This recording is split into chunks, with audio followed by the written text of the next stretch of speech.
గురుగారు అయితే ఇప్పుడు మీరు చెప్పిన విషయాలన్నీ బట్టి చూస్తే ఒక మనిషి ఎంతవరకు అప్పు చేసినా కానీ ఇప్పుడు సూసైడ్ వరకు వెళ్తారని చెప్పారు.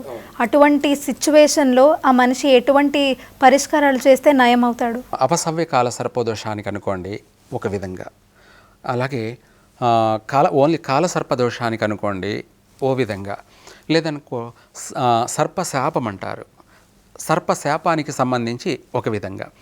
ఇటువంటి వాటికి సంబంధించి ఒక్కొక్క దానికి ఒక్కొక్క పరిహారం ఉంటుంది. అయితే అలా కాకుండా అన్ని పరిహారాలకి సంబంధించి ఒకే మార్గంలో కూడా చేయవచ్చు. ఆ ఒకే మార్గం ఏమిటి అంటే నవనాగశాంతి. నవనాగశాంతి అంటే ఏంటంటే వాసుకి సర్పం, ఈయన శివుని యొక్క కంఠాభరణం. ఎవరు? శివుని యొక్క కంఠాభరణం, నాగాభరణం అంటారు. అంటే శివుని యొక్క మెడలో అలంకరించబడి ఉన్నటువంటి వారు ఆయనే వాసుకి సర్పం మొదటి వాళ్ళు. రెండో సర్పం కర్కోటక సర్పం. కర్కోటకుడు అంటే ఈయన అత్యంత క్రూరుడు, అత్యంత భయంకరమైనటువంటి వాడు, సర్పాలలోనే అత్యంత క్రూరుడు. ఈయన వచ్చేసి కర్కోటక సర్పం. ఆయనకు సంబంధించి ఈయన ఐశ్వర్యకారకుడు, అలాగే శత్రు వృద్ధి చేసేవాడు. ఏమిటి? ఐశ్వర్యాన్ని ఇస్తాడు, శత్రువుల్ని వెంటనే పెంచేస్తాడు. అంటే ఒక మాటలో చెప్పాలంటే మనం అప్పు చేస్తామనుకుందాం, అప్పు ఇస్తారు అడగగానే. వాళ్ళు మీరు ఏమిటి వెనక ముందు అని చూడరు, ఇచ్చేస్తారు.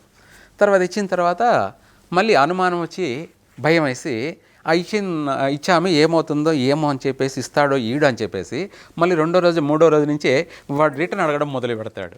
అర్థమైంది కదా? ప్రేరేపణ అంటే విచిత్రంగా ఉంటుంది. ఇలా ఇప్పిస్తాడు, ఇప్పించిన వాళ్ళ చేత ఇబ్బంది పెట్టిస్తుంటాడు. దాన్నే రుణ పీడితుడు అంటారు. రుణం ఇచ్చారు, మళ్ళీ 2-3 రోజుల తర్వాత నుంచే పీడిస్తుంటారు. ఇంకా ఎప్పుడు ఇస్తావు, లేదంటే ఇంటి దగ్గర వచ్చి కూర్చుంటాను అని చెప్పేసి ఇటువంటి ఇబ్బందులని కలగజేస్తాడు. ఆయనే కర్కోటకుడు. విచిత్రమైనటువంటి వాడు. ఆ శత్రు వినాశనం జరగాలన్నా, రుణపీడలన్నీ కూడా పూర్తిగా వైదొలిగిపోవాలన్నా ఈ కర్కోటకుడికే చెయ్యాలి.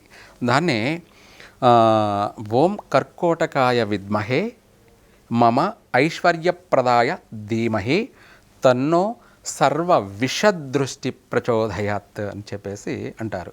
అంటే ఎటువంటి విషదృష్టి అయినా సరే, చెడు దృష్టి అయినా సరే దాన్ని పటాపంచలు చేయమని.